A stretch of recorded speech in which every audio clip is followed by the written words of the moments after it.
pecado de heresia, pastor, é um pecado terrível também. A gente tem que tomar cuidado. Então o que acontece, gente? Esse homem aqui, ele tinha um lado bondoso. Por exemplo, ele vai ver o profeta Eliseu. Diz o versículo 14, que Eliseu está velho, está doente. E diferente dos outros reis de Israel, principalmente Acabe e Jezabel, ele não vai matar Eliseu, ele vai conversar com ele, chama ele de pai, e abraça ele. Aí Eliseu fala assim, pega o ar. Ele pegou o ar, entesa a flecha, lança a flecha. Ele lançou a flecha. Eliseu disse assim, essa é a flecha da vitória. Você vai lutar contra os sírios em Afeca e vai consumir eles. Ele disse, eita glória, homem de fé, irmão. Mas o homem que não servia a Deus. Agora, por que, irmão, ele não servia a Deus se ele está dando glória a Deus? Porque Deus, irmão, ele era mal representado onde ele estava. A religião estava toda torta. É como, pastor, se a gente vai adorar a Deus aqui, a gente bota uma imagem falsa de Jesus aqui. Ele não quer ser representado falsamente. É como esse jovem aí, se ele tem amizade com pessoas pelo WhatsApp, mas ninguém vê a foto dele. Aí alguém pensa que ele é um negão, um cara assim igual Pelé. Aí fala, deve ser assim. Aí bota lá uma pintura. Aí você chega lá, o que é isso, gente? Eu não tenho nada a ver com isso. Então Deus às vezes se sente assim.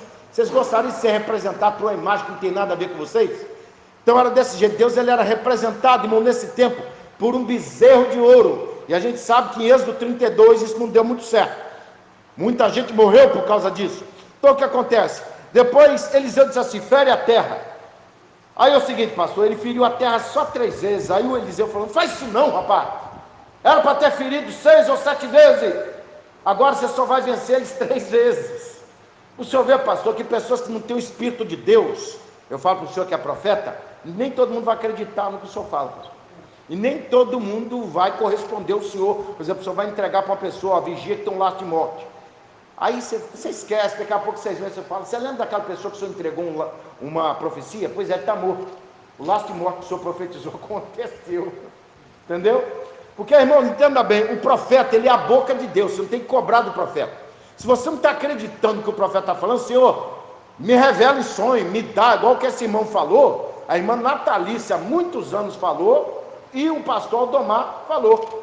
Um dos presidentes da nossa igreja ali, ele nem está ali mais, em bairro Tiradentes, ele falou, tem uma viagem para você, entendeu?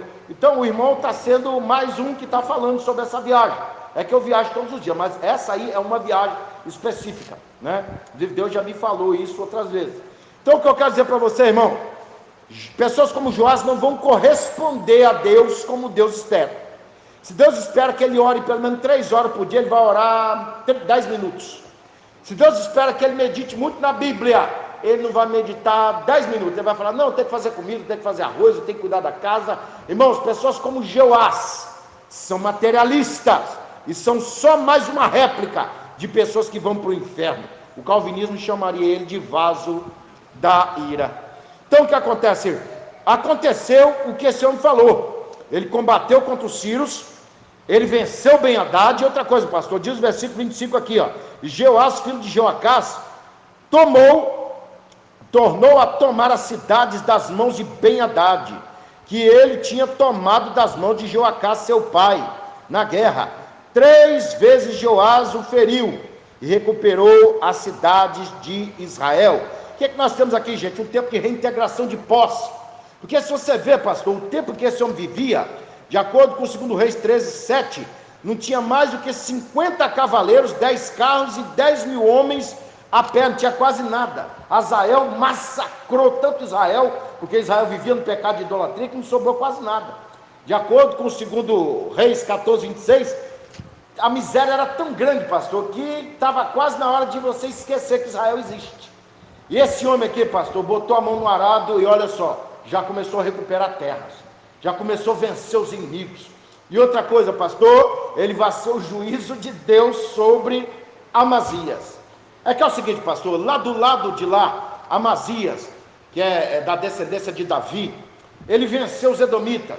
E ele pensou assim, rapaz, os samaritanos estão ganhando a guerra também, vamos ver quem pode mais. Só que é o seguinte, pastor, uma coisa é um crente que adora a Deus de uma forma legítima, outra coisa é a pessoa passar a servir o diabo. Aí é outra coisa. Uma coisa é um crente carnal, outra coisa é uma pessoa que deixou a Deus para servir os orixás. E foi o que aconteceu com Amazias. Você pensa bem, irmão, você vence uma terra como rei, os deuses daquela terra não deu vitória, não deu livramento. Você pega aqueles deuses e traz para sua casa. Se não deu livramento, você tem que quebrar eles, não presta. Então, irmãos, o que eu quero dizer para você, eu me lembrei até do filme Troia, né? Quem assistiu o filme Troia aqui, diga amém. Quem assistiu o filme Troia? Vocês lembram aquela parte que Aquiles, ele vence os troianos, aí ele chega na cabeça do deus Apolo e arranca a cabeça dele fora? Aí a sacerdotisa diz assim, ele vai pesar a mão sobre você. Ele diz assim, esses deuses seus não valem nada. Ele tem uma visão melhor do que a de Amazias, que pegou deuses que não valiam nada. E diz o capítulo 25 de 2 Crônica, pastor, que Deus colocou uma teimosia em Amazias para ir lutar com Jeoás. Vai lá lutar com ele, eu estou te puxando, e você vai ser vencido. Então, pastor, Jeoás é hoje o castigo de Deus na terra, como foi Gengis Khan, como foi todas as nações que colonizaram Israel, como foi Nabucodonosor. Então tem crente, gente, dentro da igreja, que ele vai ser próspero, vai ter carro, vai ser uma luta na vida